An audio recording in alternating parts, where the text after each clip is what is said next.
Sementara itu kasus corona di Jawa Timur bertambah setiap harinya sebanyak 77 kasus dan kini menembus 1.114 kasus.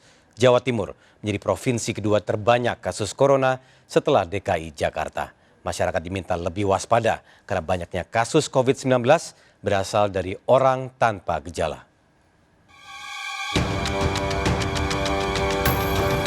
Di tengah pemberlakuan PSBB di wilayah Surabaya, Sidoarjo, dan Gresik, jumlah pasien COVID-19 di wilayah tersebut justru meningkat.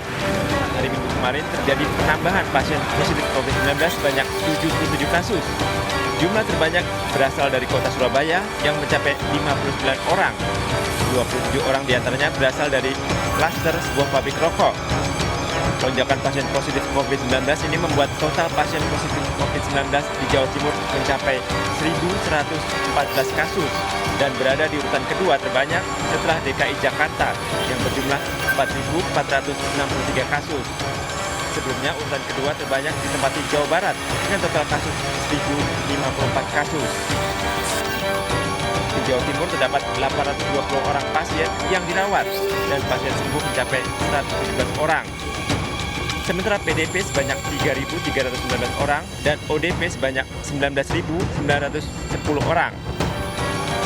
Ketua Gugus Kuratif Satgas COVID-19 di Jawa Timur, Dr. Joni Wahyu Hadi, menyatakan peningkatan kasus positif COVID-19 akibat banyaknya kasus COVID-19 dari orang tanpa gejala, khususnya kasus yang terjadi pada karyawan sebuah pabrik rokok di Surabaya.